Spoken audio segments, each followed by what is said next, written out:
hello guys देखो आज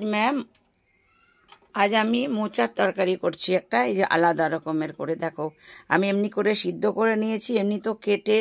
কেটে তো মোচার ঘন্ট করি তো আজকে আমি এরকম করে করব দেখো এই যে এমনি করে বড়া করে আর ঝোল করব আগে ঠিক আছে করছি তারপরে তোমরা সাথে থাকো দেখো আমি কেমন করে করছি দেখো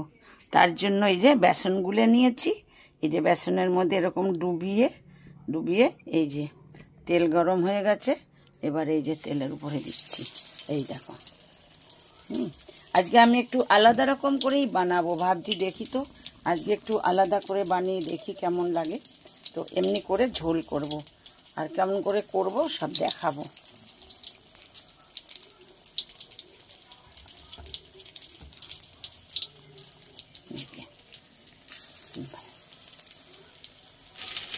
দেখো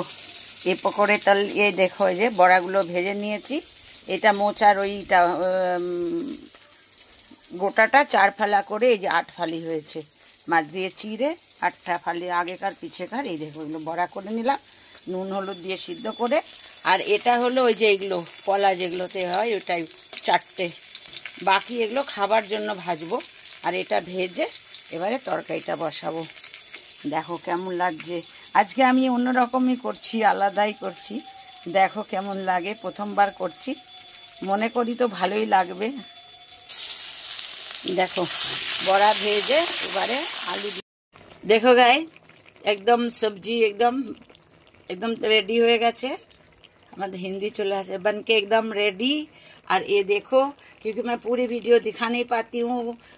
पूरी वीडियो मेरा मतलब होता नहीं है इसीलिए कट कुट के दिखा देती हूँ अब देखो बिल्कुल सब्जी बन के ओके हो गया केले का फूल का देखो हमारा एकदम मोचार बड़ार तरकारी मोचार बड़ा की केटे ना एकदम गोटा गोटा 4 টুকরো করে এই যে মোচার বড়ার তরকারি কেমন লাগছে আর আমি তো এ করে করতে পারি না শর্টকাটে করি তো পুরো দেখাতে পারি না এই দেখো বড়াগুলো একদম সফট হয়ে আছে আর আলু তো আমাদেরকে দিতেই হয় বাঙালি জানো আর এই যে ঘি গরম মশলা দিয়ে আর আমার তরকারি বেশি লাল হয় না কেন আমরা বেশি মশলা টসলা খাই না তো তেল মশলা মারও বয়স হয়ে গেছে আমারও পেটে পাথর এই জন্য তো চলো ভালো লাগলে লাইক কমেন্ট করে দিবা আর ইউটিউব চ্যানেলে একটা সাবস্ক্রাইব করুন একটা সাবস্ক্রাইব করে দিবা रोजी तो बोली আমি অনেক কষ্ট করে বানাই ভিডিও बहुत मेहनत से बनाती हूँ थोड़ा